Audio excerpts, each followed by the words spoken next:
You're done. You're washed. It's over. Hi, my name is Malaya Walker, and prepare to have your ears tortured in the front row of Johnathan T. Rokford.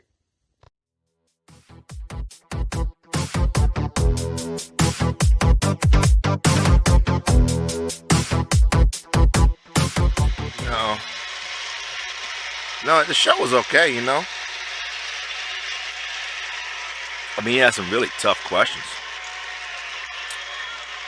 I mean, as tough as it can be to ask tough questions. No, I didn't need an interpreter to talk to a Canadian flip. He speaks English. I mean, gee whiz. I mean, God. Where's my cookies? What's up, WPA? It's me, Johnathan T. Rokford, and we have completed this mega week. And we're gearing up for another one.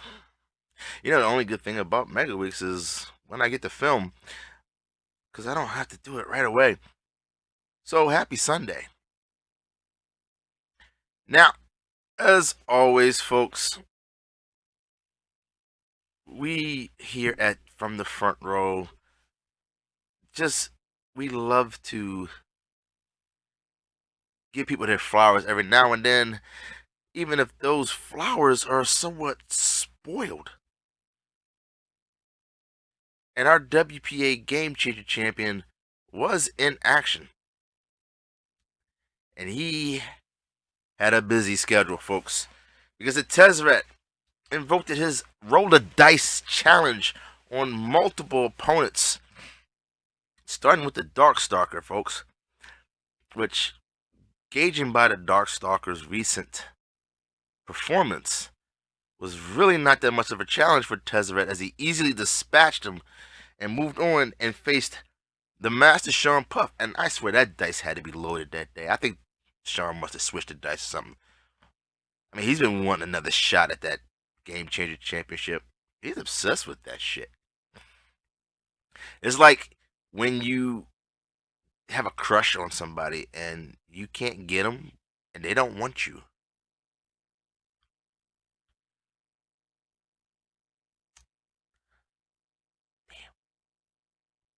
But Tezzeret was easily dispatched the Master as well.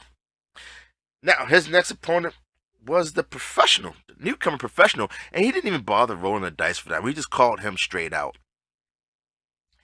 You know, calling out a newbie. A lot of, that could go either way sometimes, you know. I mean, we saw when, like a number was called out, Jackson Ayers. Aries, look, I don't know. It's depending on how you spell it is how I'm going to pronounce it.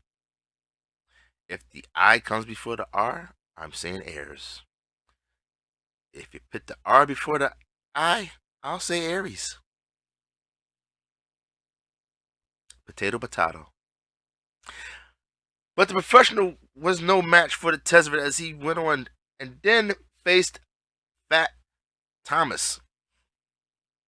And that's where the story ended for Tezzeret as our Game Changer champion, as Fat Thomas was able to defeat Tezzeret to become the Game Changer champion. And feeling a little bit nostalgic, he decided to call out someone he faced early in the WPA, the Wraith, and it was like, wasn't even a match. So, as we conclude this mega week, our Game Changer champion is Fat Thomas, meaning WPA needs to get the cleaning bill ready because that title will have a couple of stains on it.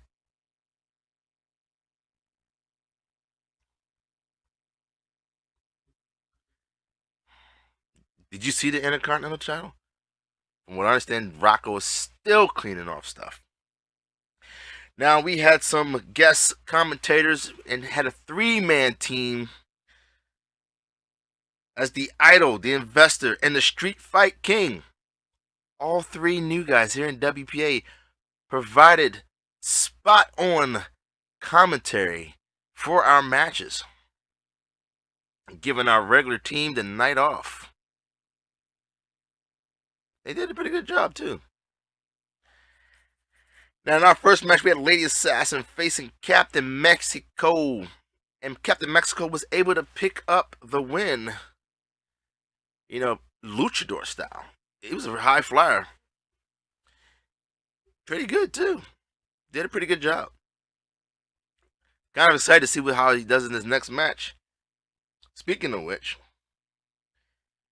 the Wraith faced Siren and lost, as Siren just dominated the match to pick up their first win here in WPA. I tell you folks, you gotta watch these new guys. You never know just how tough they might be. Moving on, we had our fill of number one contender matches as the buffet of destruction continued on. And there was a number one contender match to determine who would face the tag team champs. And the Killer Goons, Big Mel and Brasso, took on Donnie Boy and Michael Oliver, Nathaniel Everett Young, Money. Shut up, Flip. We'll get to that in a minute. And Donnie Boy was able to pick up the win for his team when he pinned the Brass Hole easily. Like, no effort. It's like being in Europe in the summertime, chilling on the beaches of Zakynthos, and you just walk there and the girls just flock to you. Partly because they're drunk. Partly because they really want some action and comfort. Those were good times. So, the put together team of Donnie Boy and Money will go on to face the tag team champs. This should be interesting, folks. I wonder what they're going to call their team. Yeah, it's nice to see Money win every once in a while. Now, our second number one contender match was determined which two individuals will go on to be the victims, the competitors, for the Triple Threat Championship. Match one saw Luna taking on Money, MF and Mike, and the Darkstalker. And folks, it'll be Money, MF, and Mike moving on as he pinned the Darkstalker. Go figure. Darkstalker's starting to become a... Well, we won't go there yet. Now, match two saw Corny Fist taking on Delirious as one of the competitors did not show up as the Emperor was nowhere to be found. So it became a one-on-one match, which Corny Fist was able to beat Delirious and move on. So, we have two competitors going up for that Triple Threat challenge. Triple Threat Championship. Corny Fish is on a mission too, folks. He said he's going to get that title back. Folks, I don't think people understand that Triple Threat Championship is actually quite significant to moving on in WPA.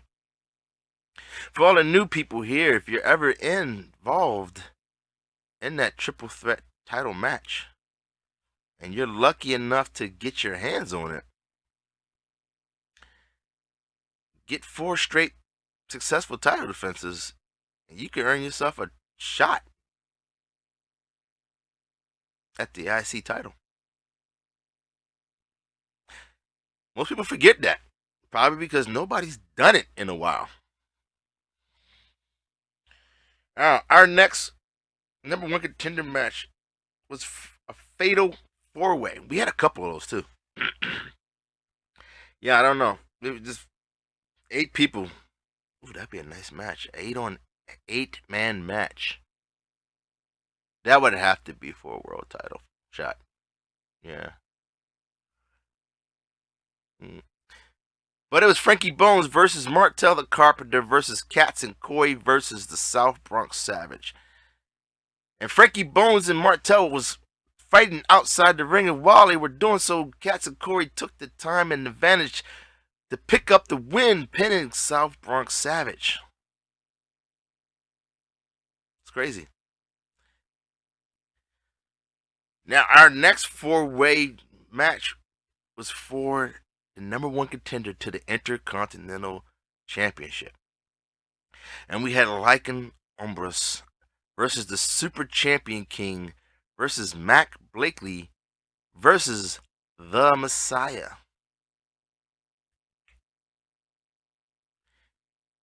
And I know you're probably saying the Messiah got pinned.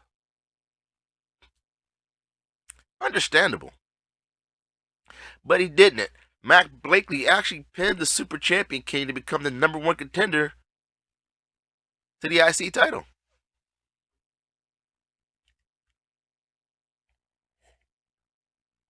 It's not always the Messiah that gets pinned, folks. He actually put up a good fight. Now, our next Fatal 4-Way, we had three of those. I thought there was only two. There was three. And it was a smorgasbord of who's who.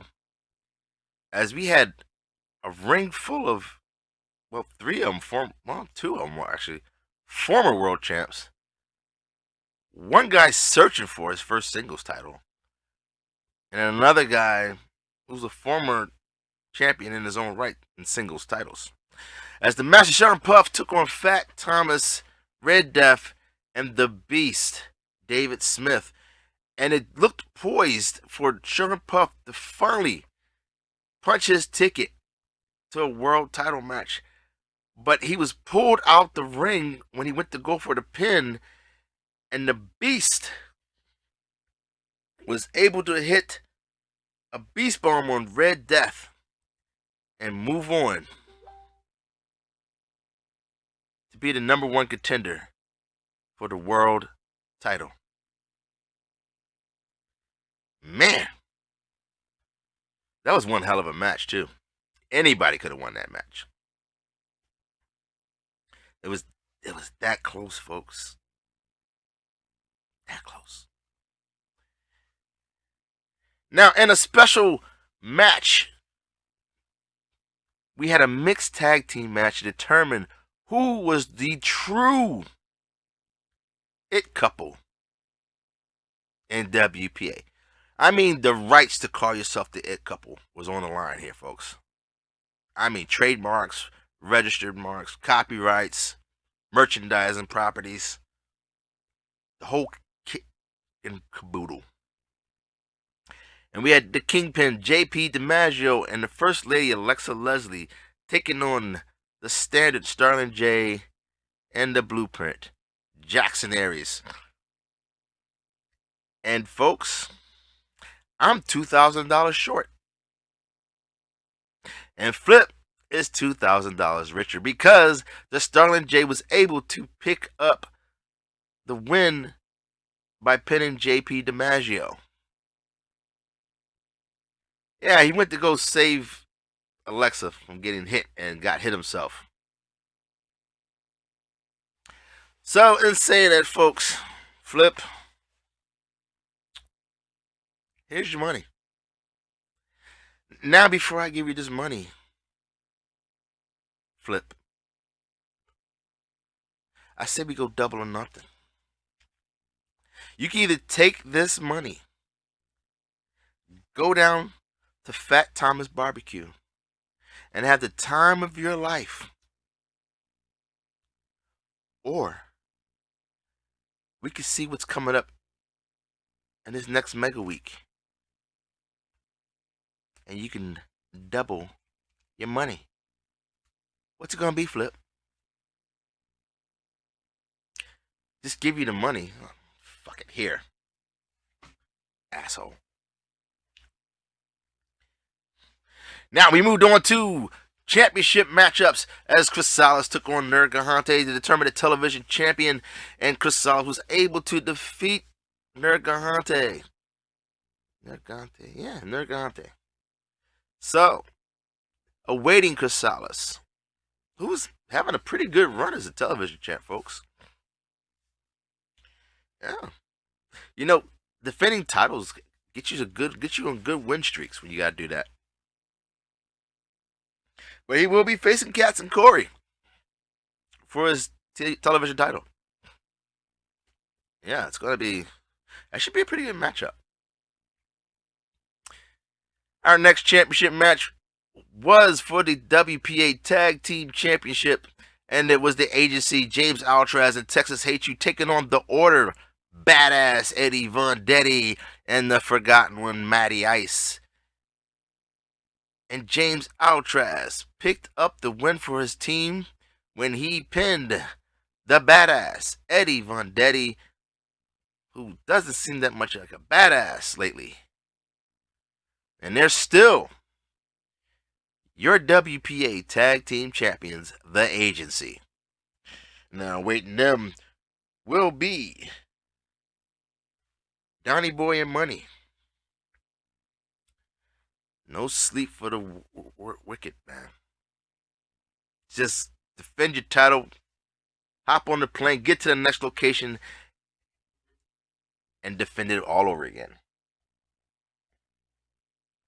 I tell you, Flip, our performers are going to be tired by the end of next week. Speaking of which, make sure to stop by Fat Thomas if you don't have nowhere to go for Thanksgiving. I mean, he won't have any turkey there, but that's some good-ass barbecue ribs. Now, our next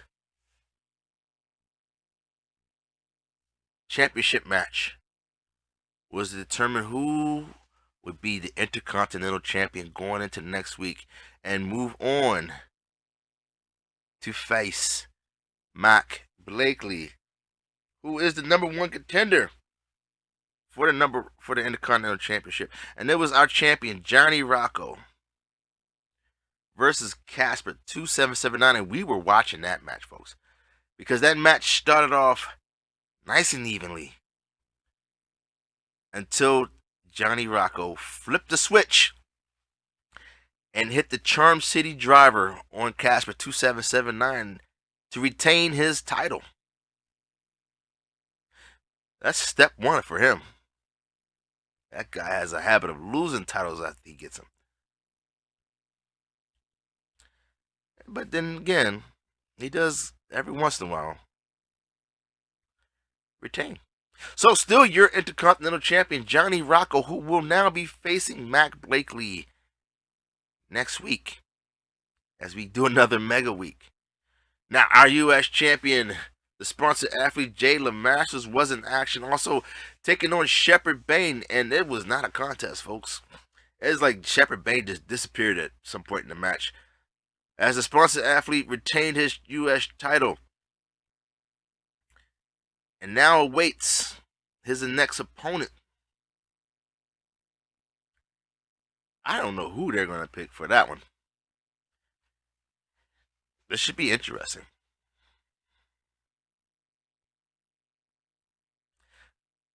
That's on the brand. But that's what he says. Jayla Masters. He says that's on the brand. I tell you what, folks. I'm rooting for Jayla Masters to have a long reign. Because it's one thing to face him one-on-one with nothing on the line, but facing him one-on-one, well, he has a title to defend now. If you thought he was tough before the title, now you're facing him with a significant title on the line. It's not going to be easy, folks. Better step your game up. Speaking of stepping your game up, folks, we got down to our main event as our world champion, the Tezzeret, took on Jermaine Walker, and I called it earlier in the day I said Jermaine was going to win that match. And he did, folks. Your new WPA champion, Jermaine Walker, after hitting the black hand side on Tezzeret. I don't think he really wanted to do it, though. He kind of hesitated at first. Now, in a show of respect, Tezzeret did hand Jermaine Walker the title. And in return, Jermaine Walker shook his head. I mean, after all, there's no animosity between the two. Sportsmanship was shown in a fair competition. It was close to, folks. That black hand side, that was like a last resort. And that was it, folks. As we prepare for another long-ass week, via another mega week, folks, we've had October and November. Champions are going to be tired. I see some people taking time off. But in saying that, folks, please, it's the holiday season, folks. If you're feeling some kind of way, take some time for yourself. Self-care is important. We'd rather miss you than actually miss you. As always, folks, I'm Johnathan T. Rokford. Oh, from the front row. Don't drink and drive. Make sure to hug your loved ones. And above all, pick up that phone and call that friend that might need to hear your voice, especially during the holiday season. They might need to hear you. That's all I got, folks. Cheers, mates. You know, Flip, don't get too happy holding that money. Yeah, I'm going to get it back. You don't think I will? Oh, okay. We'll see about that, Flip. But lunch is on you tomorrow, right? That's what I thought.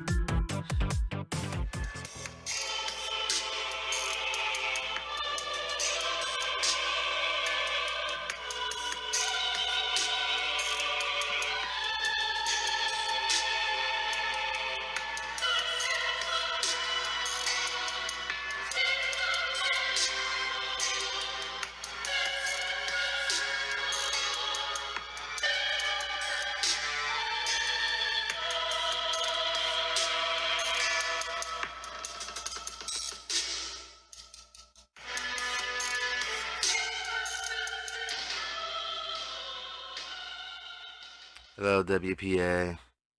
Once again, it is your privilege and your honor to hear my voice coming across your screens as I divulge to you my pick of the week. Now, it is to be said that my picks are somewhat subjective and opinionated.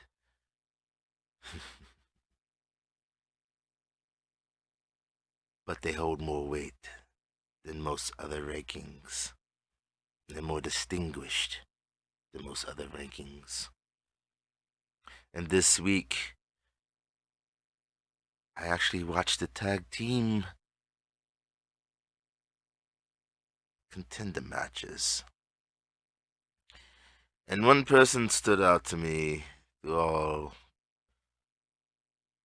the chaos and turmoil. And that was Donnie Boy.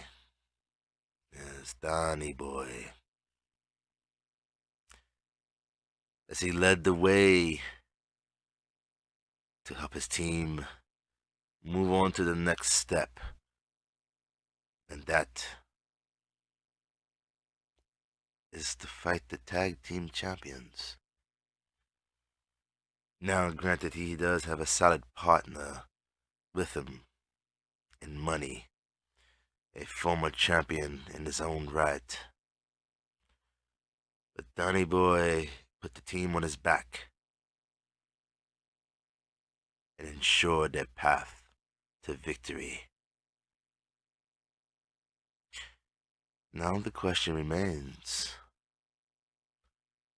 will he be able to do it again? Will his tenacity spark his partner to step up to his level and together obtain tag team gold from around the waist of the agency?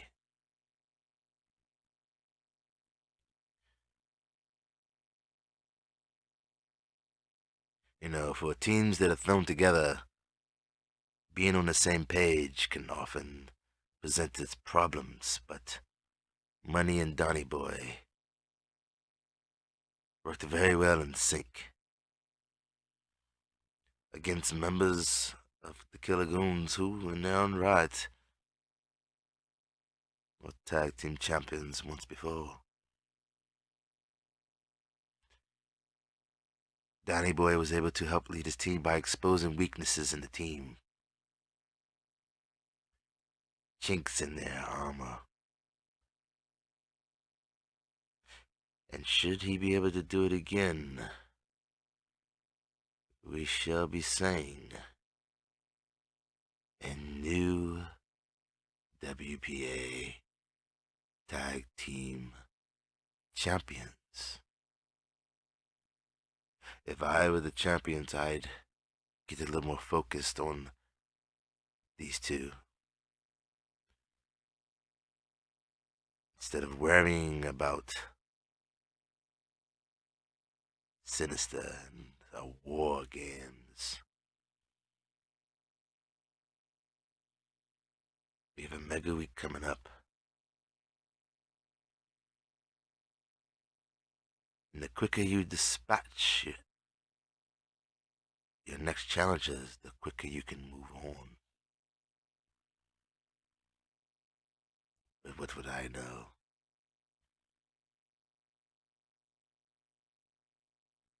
Congratulations, Donny Boy. You should feel honored. You impressed me. But until the next time that I allow you the privilege to hear my voice, I bid you a good day.